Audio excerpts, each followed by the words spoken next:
However you guys feel about being here, we need to pray for everything that we need. But this becoming is harder than it seems. But look around you. Your family, your faith. Feels like That's what makes you rich in life. Okay, congratulations, Joel, on your screenwriting and directorial debut. How are you feeling now that the movie is about to come out? Oh, Amy, that is like the most loaded question ever. I mean, think about it. It's like you made a movie about your parents' migration from Australia to America, about your own family, about your sister, and you co-directed it and you co-screenwrote it with Richard Ramsey, and you play your own dad in the film. And it's about to be released to the world on April 26th.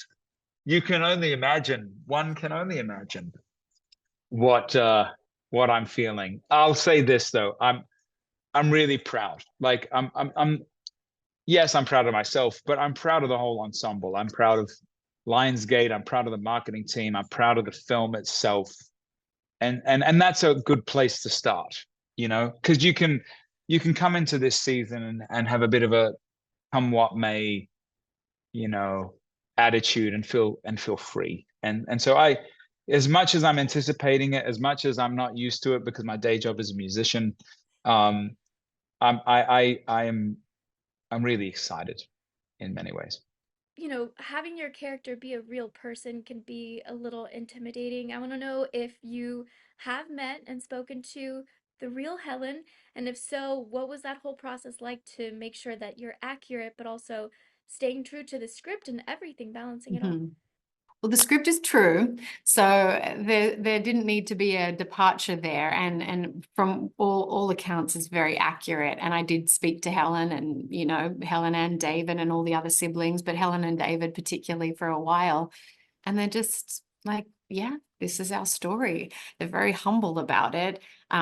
It's fact. This is what happened, and look where it launched us to. So it was very humble and challenging beginnings. Well, if you take one step back, they're actually very successful in Australia. And there was a recession in the early 90s. And as the cards fell, they ended up in America with nothing but their family and their faith. So this is the story of how they get from there and launch them to where they are now, where they've got two sons that are in For King and Country, if anyone's heard of that band, and a wonderful artist, Rebecca St. James.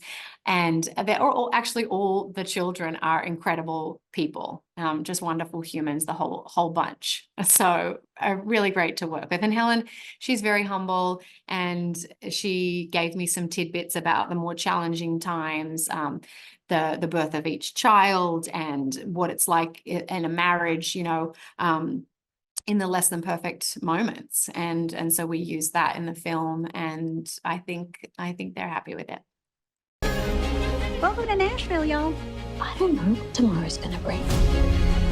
This is our exciting adventure together. So I've experienced not 6 with 1 on the way, but 3 with 1 on the way when we moved from the United States back to Australia in 2019. And I know how hard that can be when you're 6 months pregnant and you're trying to keep it all together and trying to settle the kids into a new city where you don't know anybody.